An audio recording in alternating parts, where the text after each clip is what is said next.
Great. Well, good morning, John. Thank you so much for joining the session today. I'm really excited to have you. Yeah, absolutely. Thanks for having me, Ryan. I'm excited to share my experiences with people who are going through the same thing I went through about 1 or 2 years ago. So I'd be more than happy to help out with that. Fantastic. So to start, why don't you just tell me a little bit, tell our viewers a little bit about you and your background and your business school journey to date.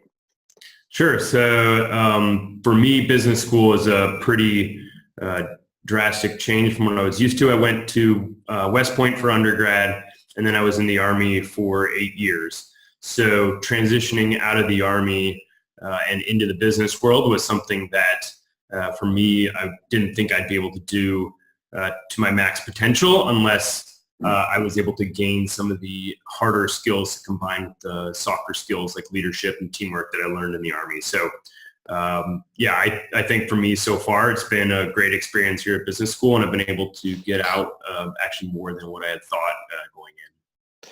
Awesome. What was your biggest concern and doubt about the MBA application process, and what was the biggest concern you had about your own candidacy? Sure. So there were a lot of unknowns for me heading into the application process.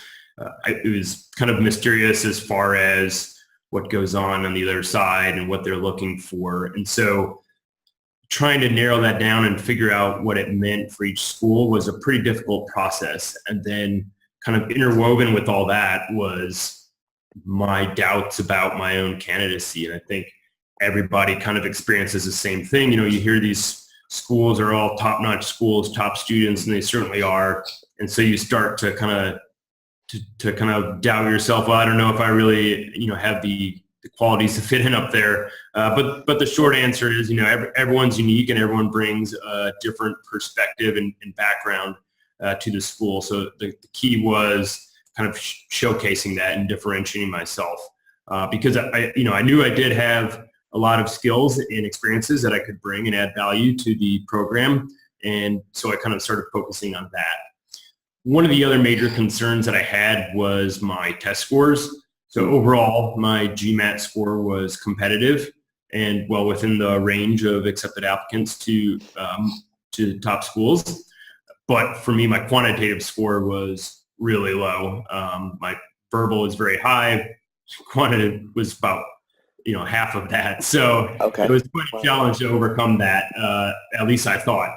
But kind of I went through that and started thinking of ways to show that I had, plenty of technical and quantitative capabilities that weren't necessarily highlighted in my GMAT score. So I started talking about times throughout my career in the Army, even though it might not seem like the most quantitative thing, but ways that I was able to do more technical things that thinking outside the box and applying data to different decisions. And so I think I was able to do that, but also I knew that the application process is a lot more than just your test scores. That's why they have a range that is, almost 100-point range at a lot of schools. And so I worked hard on my essays and my interviews to really kind of hammer home the other and what I thought more important aspects of my candidacy. Cool. So can you give me an example of some of the examples that you spoke to in addressing your quantify or your quantitative abilities, right? Because it's an interesting problem to have, right? So you're trying to prove that you have quant skills, but you come from a non-business background being in the Army. So how did you build that case, and what were some of the examples that you spoke to offset those concerns that the AdCom might have? Sure. So I went through on several occasions that I had in the Army where I actually kind of used data or systems that were more quantitatively based. So, for example, when I was training the Jordanian Army on my last deployment, I used a lot of metrics to gauge their success in our training and how much they're improving and basically performance metrics. And then I was able to analyze those to figure out where we needed to give more training, where we needed to allocate more resources and make decisions based off of that. And then another one was innovating with a new tool based on existing Army technology that kind of streamlined a lot of communication and things like that. So for me, being able to kind of show how I was able to use those skills was fairly easy by just showing real life examples of how I had done it instead of, well, I wasn't able to perform to what I thought was my potential on that part of the test. Yeah, okay. That makes perfect sense. So you talk a little bit about how you came up with your own strategy to differentiate yourself in your candidacy. So can you talk a little bit more about what was your strategy? So how did you frame yourself to differentiate not only from the general population of MBA applicants, but also maybe other military applicants, and trying to show how you were special and unique? Sure. So for me, I knew that it was primarily important to differentiate myself from other military applicants. Mm-hmm. I didn't really think that I'd be compared to a consultant or someone from a different background like that. And so I tried to focus on how I could stand out. And for me, I thought I had a history of leadership throughout my career that gave me some pretty unique opportunities that, plenty of people in the military do have leadership experiences.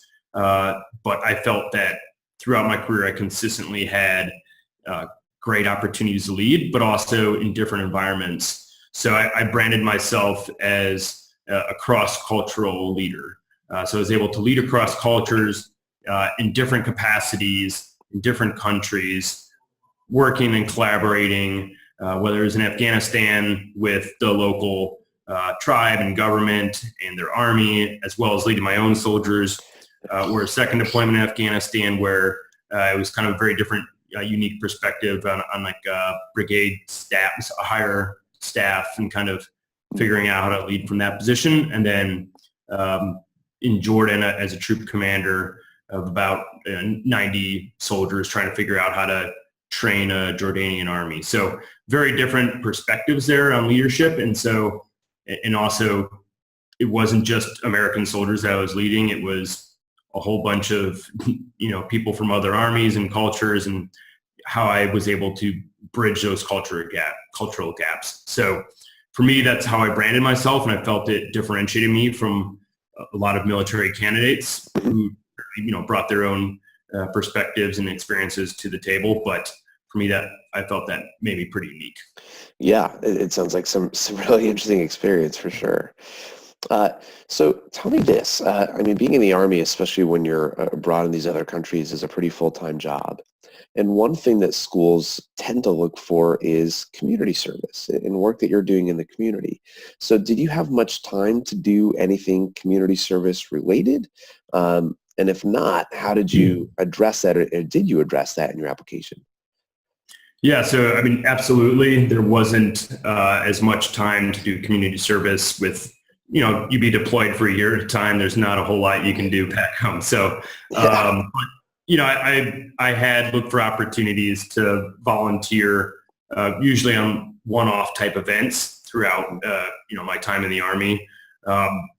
So I was able to highlight those and show that, when I did have opportunities, I was volunteering. And also I really kind of highlighted a lot of stuff from my college experience when I was, had more time to be involved in things. So, I think into the military is service oriented. So that kind of helped to be able to show with that. But for me, it wasn't just, well, I served through the military, so I didn't have to volunteer. I wanted to show that I still had initiative to, help out in the community.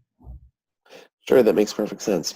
So bring me back into the application process itself. Were there any parts of it that were surprising to you, or kind of put another way, what kind of surprised you about the process, and what advice would you have for candidates that are about to apply, or things that you wish you had known before you started the process? Yeah, so I wasn't really prepared for how different every application would be. I thought that I'd be able to work on an essay for my top school, and then I could just slightly change that or tailor it for each school. But each school had a very unique application process, and I kept my brand and what I thought differentiated myself consistent throughout all those schools. And I would strongly recommend that for anybody, but it was really important to show how that school was a good fit for me. And that was, by knowing their culture, by knowing what they like out of candidates and for their students.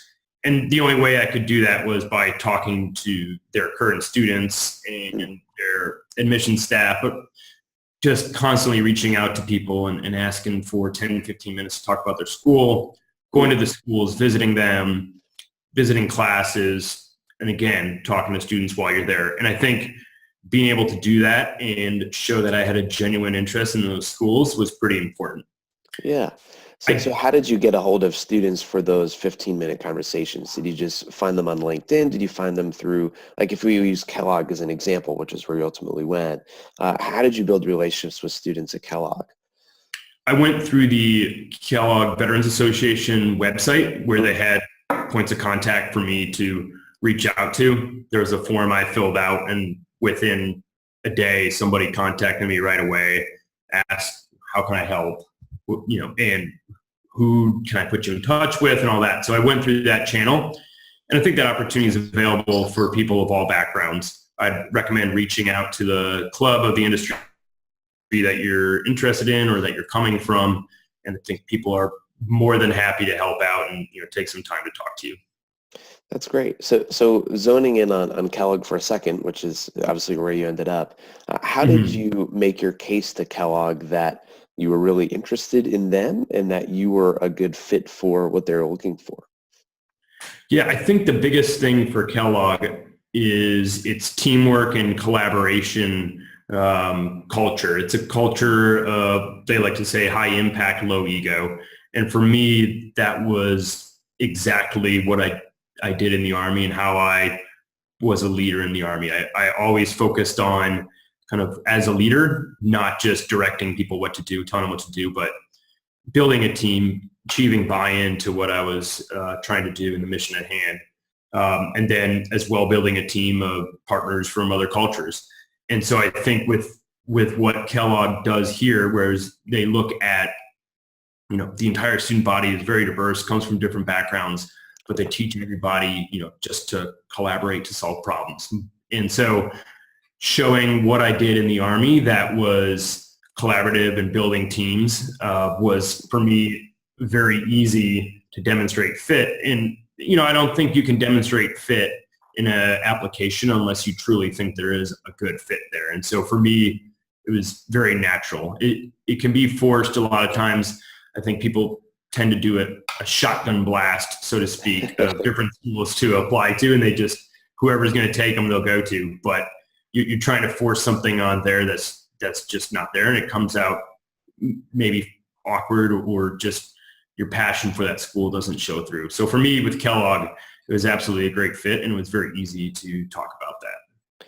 I think that's really good advice. Just really sticking to this as a genuine operation, like really knowing who you are and where you are actually a good fit, and really acknowledging those schools that are a good fit for you, and not trying to kind of fudge it, but just showing why you are the fit that you are for those schools. I think that's really good. And I loved your advice around keeping your same brand and kind of shopping it around to these different schools, as opposed to trying to change who you are as a candidate or pretending to be something you're not, just kind of owning you and your background. I think that's really, really helpful. So for me, one of the things too was that I wanted to make sure that the school was a right fit for me. And so it's, yes, the school is looking to really interview you and make sure that you're qualified in a good fit with them. But it's a two-way street, and I think it's a big investment that you're making. So for me, it was important to present who I am and what I wanted to do. And if the school thought that might not be a good fit for them, then it probably wouldn't be a good fit for me. And so that kind of made it easy to just keep a consistent brand, because it was who I was. And then, if the school thought it's a different direction, then that's, totally fine with me.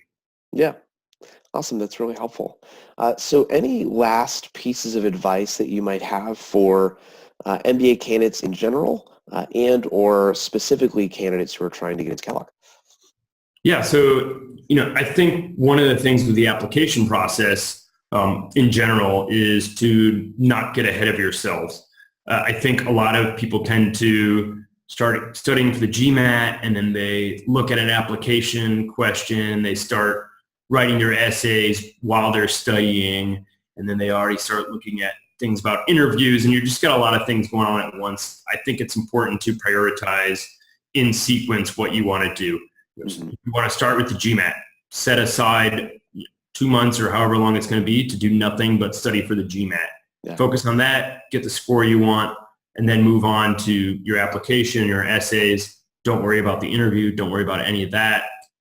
Then focus on that when the time comes. And so I think having that kind of structured plan is really important. And you have to do that as you're looking at schools, figure out what your timeline is and how you want to go about approaching your application. And so sticking to that is pretty important. And then as far as Kellogg goes, it's very important at Kellogg that you're a collaborative person, that you're a good fit here because of that.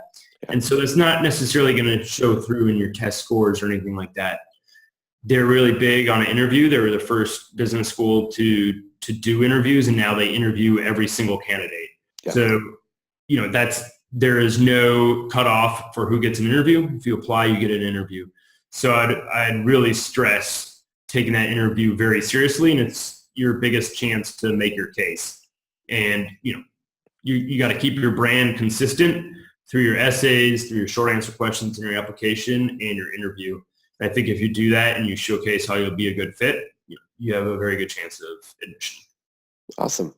Thank you so much, John. This was really, really helpful. I really appreciate it. Yeah, absolutely. Great talking to you, and hopefully that's very helpful for some people looking to apply.